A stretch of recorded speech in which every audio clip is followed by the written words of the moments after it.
palavra, Senhor, é sinal de interesse por nós. A vossa palavra, Senhor, é sinal de interesse por nós. Como um pai ao redor de sua mesa, revelando seus planos de amor. A vossa palavra, Senhor, é sinal de interesse por nós. A vossa palavra, Senhor, é sinal de interesse por nós. O Senhor esteja convosco. Ele está no meio de nós. Proclamação do Evangelho de Jesus Cristo, segundo Mateus. Glória a vós, Senhor. Naquele tempo, disse Jesus a seus discípulos: quando orardes, não useis muitas palavras como fazem os pagãos. Eles pensam que serão ouvidos por força de muitas palavras. Não sejais como eles, pois o vosso Pai sabe do que precisais muito antes do que vós o pedis. Vós deveis rezar assim: Pai nosso, que estais no céu, santificado seja o teu nome. Venha o teu reino. Seja feita a tua vontade, assim na terra como nos céus. O pão nosso de cada dia dá-nos hoje. Perdoa as nossas ofensas, assim como nós perdoamos a quem nos tem ofendido. E não nos deixeis cair em tentação, mas livra-nos do mal. De fato, se vós perdoardes aos irmãos as faltas que eles cometeram, vosso Pai que está nos céus também vos perdoará. Mas se vós não perdoardes os homens, vosso Pai também não perdoará as faltas que vós cometestes. Palavra da salvação. Glória a vós, Senhor. Que a palavra de Deus perdoe os nossos pecados. Amém. Pai nosso que estais nos céus, Pai nosso que estais aqui, Pai nosso que estais nos céus, Pai nosso que estais aqui. Podem sentar, por gentileza. Querido povo de Deus, retomo o que já introduzi no ato penitencial. Jesus era um homem de oração. E o domingo, o primeiro domingo da Quaresma, nos colocou Jesus sendo tentado no deserto. E o que nós podemos perceber? De onde vinha a força para Jesus vencer o inimigo? De onde veio essa motivação, esse lado assertivo de Jesus na missão de Jesus, na sua missão? Sem dúvida, foi dessa intimidade com o Pai. Essa sintonia profunda com a vontade de Deus. Se hoje nós estamos aqui neste santuário, em Jesus das Santas Chagas, chagas dolorosas, chagas gloriosas, tão propício nesse tempo de Quaresma, contemplando o ato redentor de nosso Senhor, paixão, morte e ressurreição, assim, distintamente e interligado, é porque Jesus bebeu da fonte que é o Pai. Eu e o Pai somos um. Tudo que eu vos digo eu ouvi do meu Pai que está nos céus. Eu conheço o Pai e o Pai me conhece. Estas e outras afirmações do Senhor coloca essa intimidade. E é tão importante compreender isso, porque muitas vezes, de muitas formas, tentaram tirar Jesus do caminho. Ele também sofreu isso. Sofreu nos 40 dias, mas como foi Marcos nos disse, a vida de Jesus uma tentação. Seja pelo próprio inimigo, seja pela boca dos fariseus, seja por indução dos saduceus, seja por circunstâncias que se apresentavam, armadilhas que armaram, calúnias que levantaram contra Jesus, xingamentos. Tudo foi feito para tentar tirá-lo dessa unidade com Deus. Porque o caminho que Jesus escolheu é um caminho inglório, um caminho estranho. Não esqueça que nosso Senhor, quando estava padecendo na cruz, eles disseram: desce, se tu desceste daí, nós acreditaríamos. Que Ele tinha o poder para isso? Tinha. Lembremos que nosso Senhor foi questionado, as pessoas passavam e meneavam a cabeça, balançavam a cabeça, dizendo assim: está vendo? Olha onde você foi parar. Eu digo esse primeiro aspecto problematizando, porque ao olhar para o caminho de Jesus, nós temos que pensar o nosso próprio caminho. O caminho de seguimento é um caminho complicado, onde significa calúnia, onde significa incompreensão, onde significa muitas vezes nós nos perguntarmos: será que eu estou no caminho certo? Será que esse caminho que eu estou seguindo é o caminho de Jesus Cristo? Como igreja, como cristãos, quantas e quantas vezes nós não vamos ter a confirmação na boca do outro? Jesus raramente teve a confirmação na boca dos apóstolos. Há poucos dias, na cátedra de Pedro,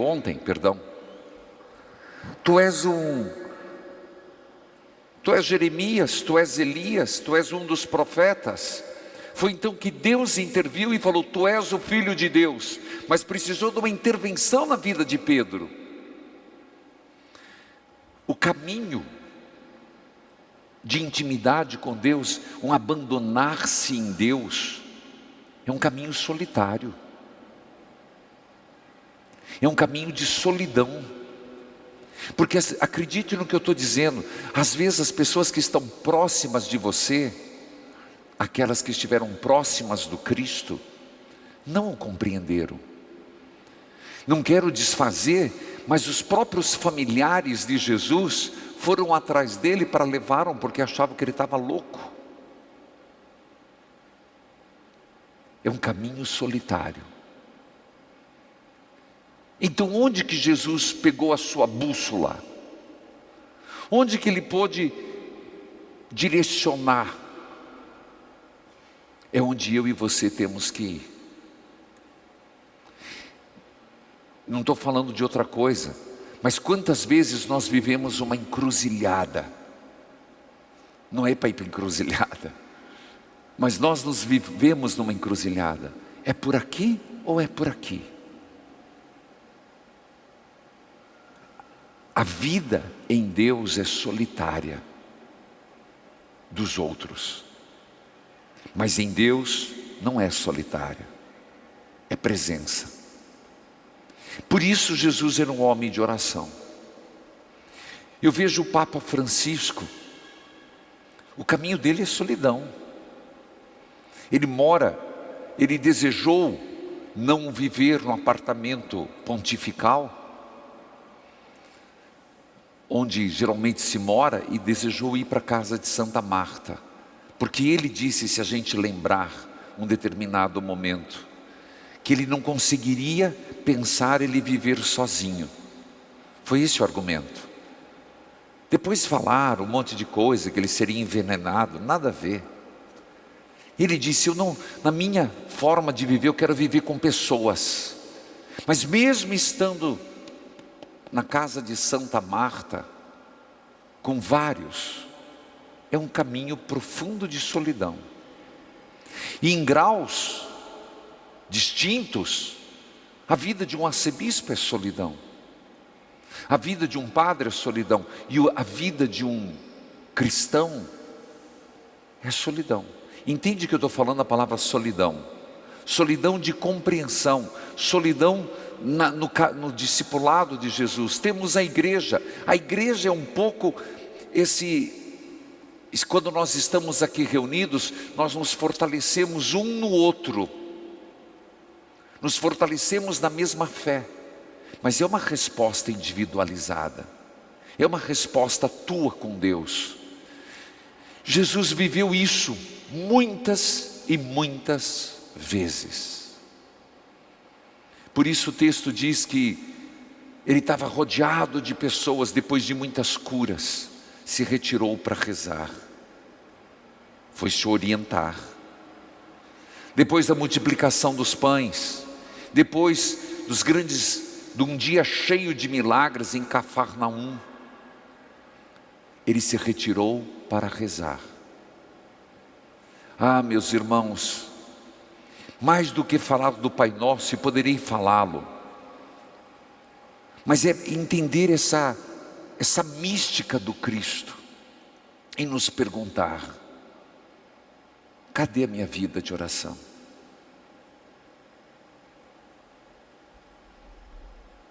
Cadê o meu estar em Deus? Em me orientar em Deus? Em pegar a bússola que vem do Espírito Santo e dizer: me oriente norte, sul, leste, oeste. Qual o caminho que devo seguir, Senhor? Sabendo que quando nós deixamos Deus fazer as escolhas, se a bússola vai para o Polo Norte, a bússola da vida leva para Deus. Então ninguém pode se sentir perdido. E mesmo que nos sintamos às vezes, tem onde se encontrar: na oração. Não tem outro caminho, não tem outro jeito. Se nós não formos homens e mulheres de oração, nós seremos vazios. Nós seremos padres vazios, pregadores vazios, cristãos vazios, porque nos vai faltar o recheio, a essência.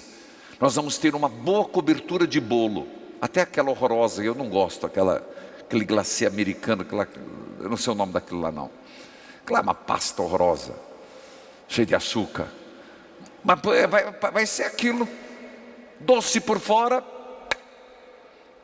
por dentro não vai ter nada.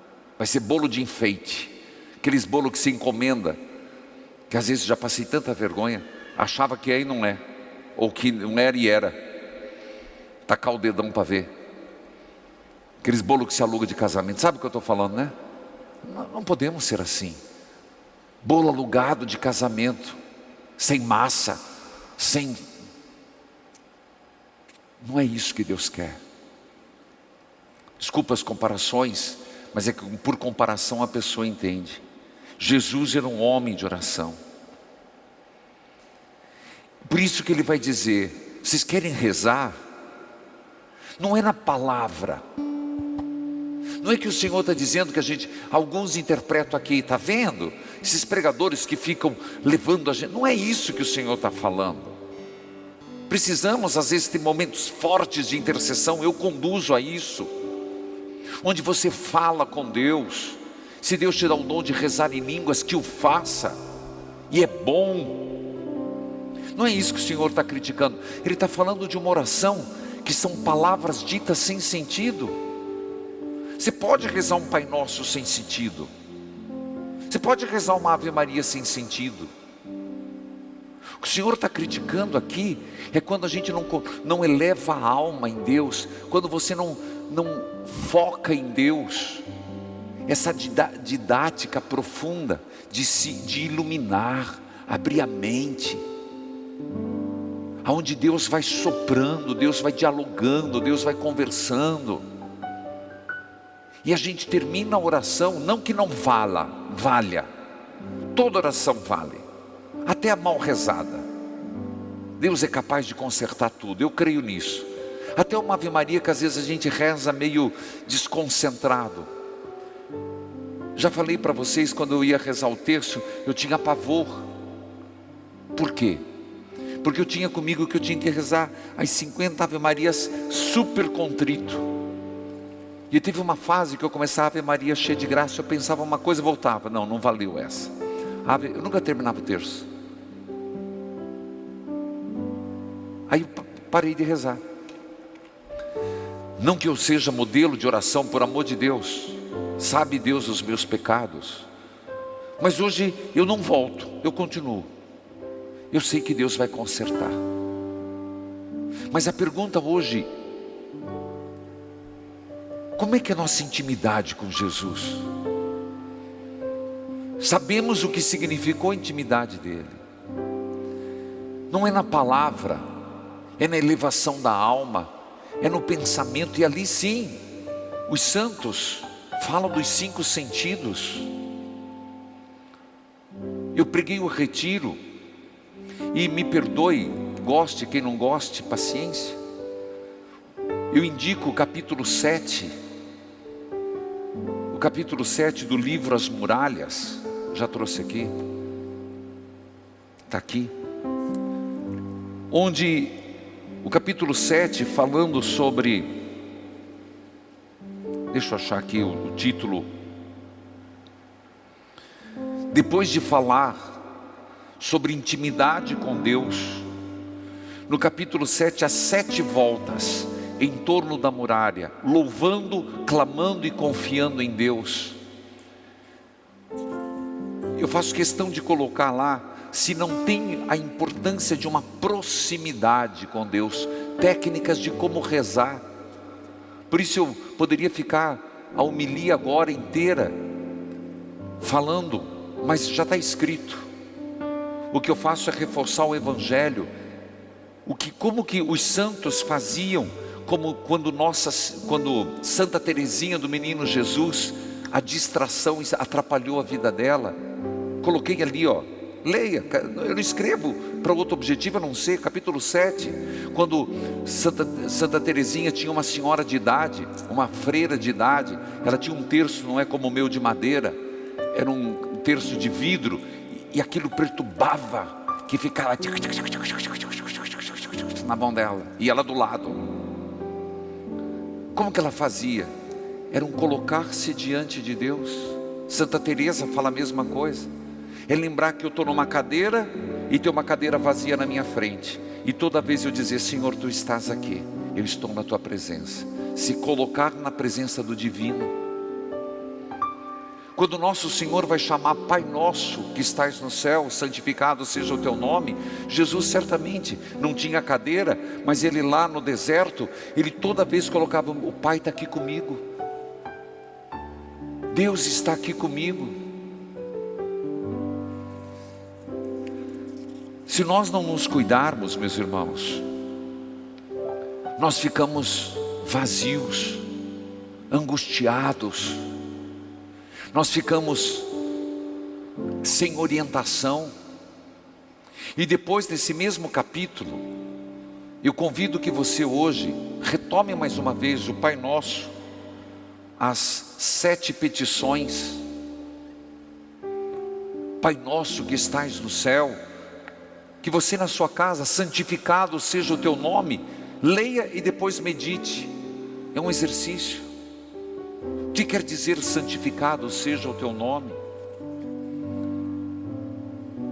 A outra petição: venha a nós o vosso reino. Meu Deus, quanto nós precisamos que venha esse reino. Hoje, quando atendi aquela mulher no rádio, aconteceu ontem, eu não sei se a mulher desligou, se caiu a ligação.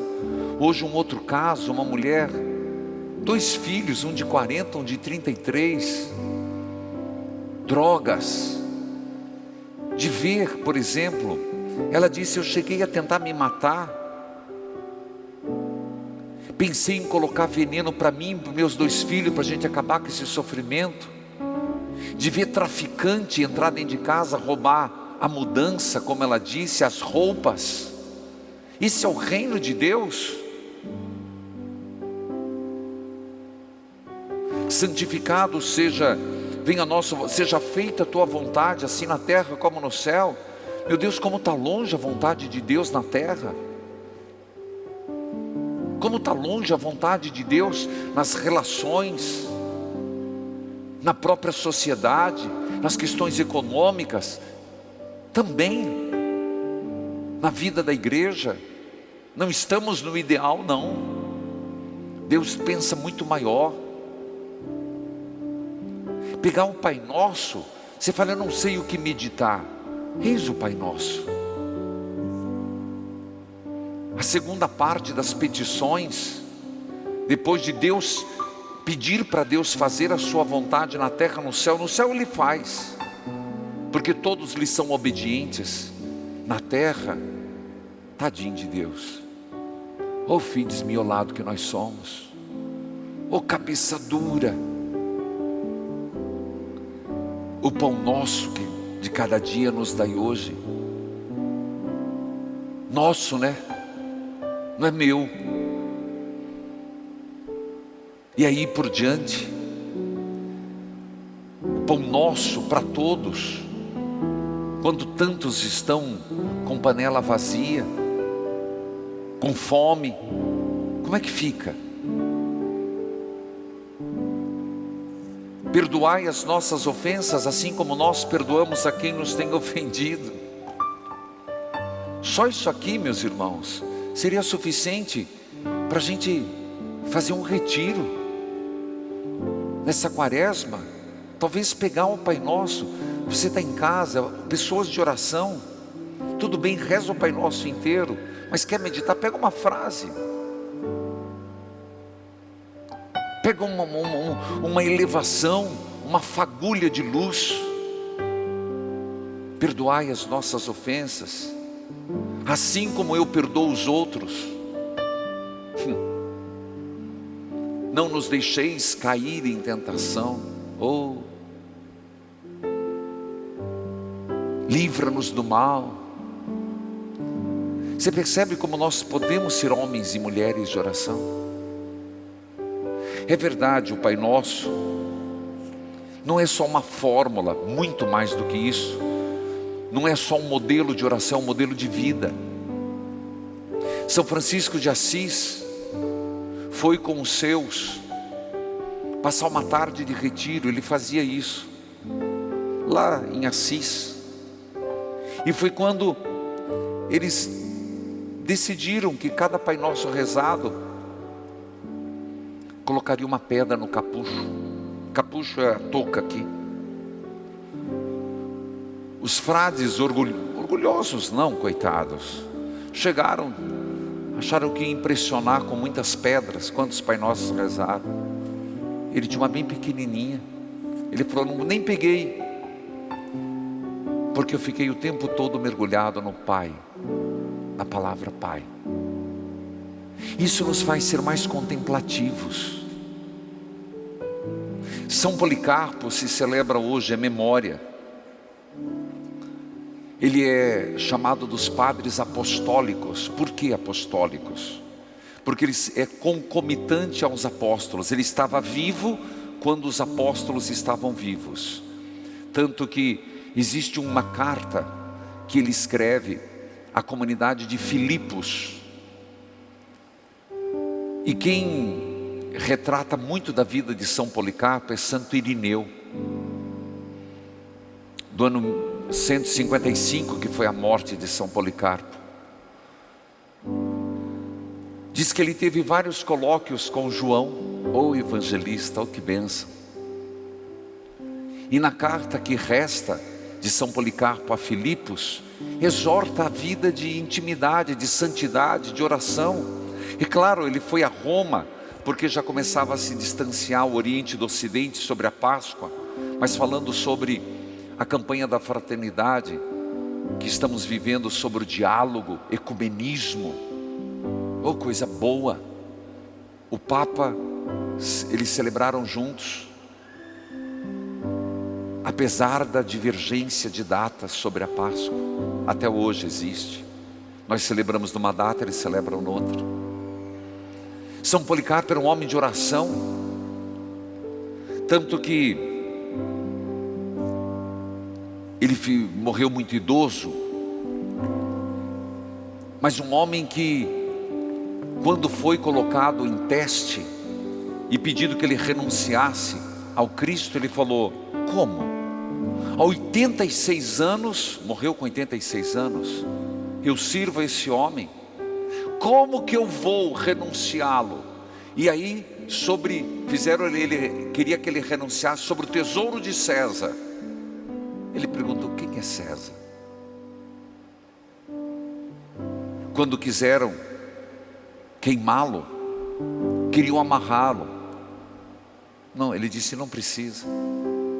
Para dar testemunho do meu amor a Cristo, eu subo sozinho na fogueira. Como consegue? Intimidade com Deus. Filhos, se nós estamos hoje na última terça-feira, eu quero trazer presente aqui todos os mensageiros e mensageiras, essa devoção belíssima que Deus nos confiou. Eu digo que Deus nos confiou porque nós somos uma obra de evangelização. O evangelizar é preciso, que Deus pediu: propague as santas chagas. Uma devoção que tem curado, libertado, santificado. Você que é mensageiro ou mensageira, de repente agora na pandemia está com a sensação que não está fazendo nada. Está sim. Quando rezamos o terço das santas chagas, quando nos reunimos nessa igreja, é claro que peço que mais pessoas. Hoje eu ofereci para uma senhora lá de Palmas, que ligou, que está assistindo certamente agora. Ela diz: claro que eu vou ser mensageira das santas chagas. Mas quando nós somos mensageiros das santas chagas do Cristo, para que numa casa, onde de repente, como aqueles dois que fazem a mãe sofrer tanto, chegar a pensar em suicídio,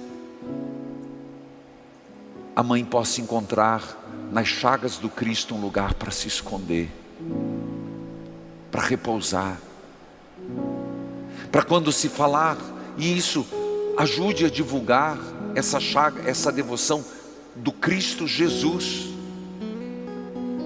Onde passa essa capelinha, de repente vão lembrar, no meio de uma grande provação, de uma dor, de uma morte, de uma perda, quando recitarem o terço das santas chagas, vão lembrar que o Cristo já sofreu muito e deu sua vida por mim, por você. E de repente aquela pessoa que está pensando no pior ou desanimado, vai ter um lugar para se esconder, repousar e se curar. Eu digo que as santas chagas é uma devoção do bom samaritano, onde nós não somos o bom samaritano, nós levamos o bom samaritano, com um hospital dentro dele, as suas chagas dolorosas e gloriosas. O mundo está doente, e não é só do Covid não. É impressionante como as drogas estão aliciando. Se já era, aumentou. Se a bebida já era forte, agora é um motivo a mais, pela pandemia que vivemos. Então que eu e você divulguemos Jesus. Nem precisa falar da obra evangelizar, é falar Jesus das santas chagas, porque nele nós temos força, nele nós seremos um Policarpo. Se é para provar, eu subo a fogueira sozinho. Nele nós teremos intimidade com o Pai. Ninguém vai ao Pai senão por mim, porque eu sou o caminho, a verdade e a vida. Amém.